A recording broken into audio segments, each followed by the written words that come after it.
Well, hello there, guys, gals, and retro arcade games. I'm Sean Enigmatic, and welcome to the Rare Replay. But I'm just basically gonna play old arcade games. And this was the easiest way I could find to do that on my Xbox. Okay, I died already. I gotta remember how to play the game. Hold on.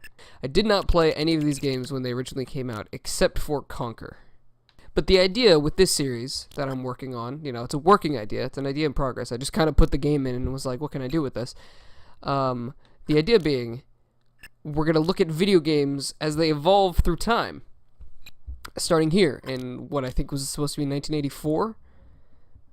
This is what games were like back in the day. For the most part. I mean, not like all of them, obviously. Some of them were 2D and yada yada yada. Point of the matter is, I'm still having fun despite the simplicity of this game.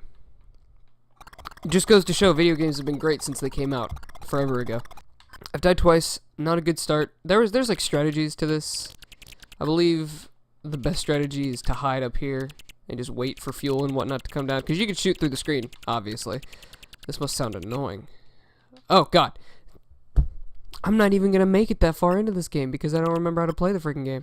I mean, I'm going to do, like, probably one try for this game. No, I'm going to play this game for 20 minutes, and then in the next episode, I'll play the next game for about 20 minutes.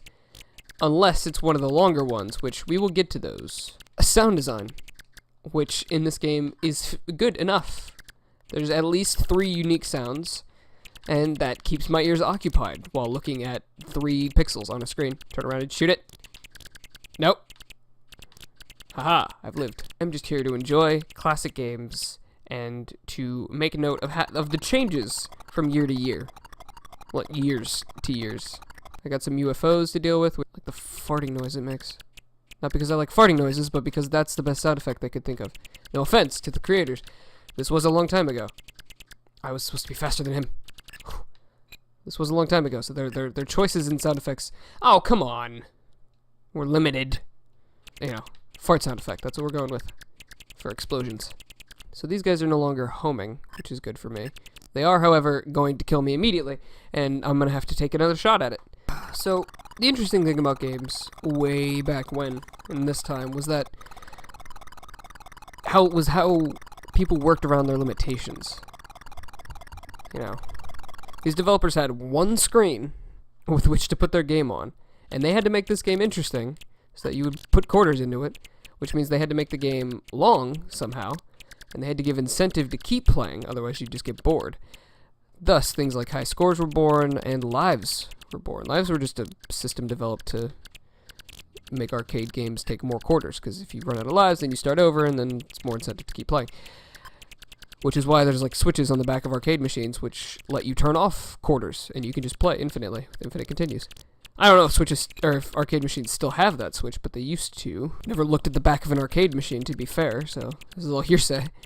Back to the limitations thing. Clearly their graphics were limited of the time and the software, and they had to create things to make you see images where there weren't any. Although this one actually has pretty decent graphics compared to like other stuff at the time.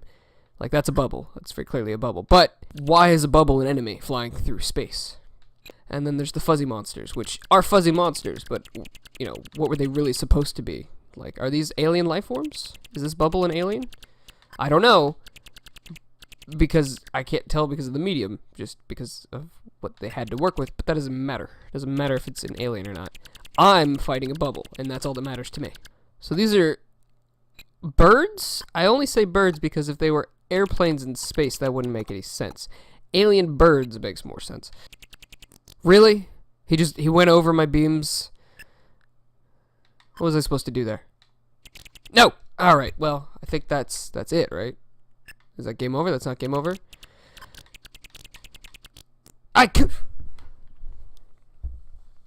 Alright, that's all we're gonna do for that game. Anyway, 1983. So this game came out in 1983. It's a pretty cool game in terms of what there was at the time, but you have to compare it. You have to think Pac-Man came out in like 1980 something. So when you compare this to Pac-Man, it's not the same level of design and ingenuity. And that's no offense to Rare. Well, that was it for JETPAC. Next week I'll be doing, and wait for the reveal, Lunar Jetman. This game I am so bad at, because look at all the stuff on the screen. This is in the same year They made 2 games. One was fairly simple and much more appealing, and I'll go over that in the next episode. Anyway, thank you for watching. I hope you enjoyed, and I'll see you next time.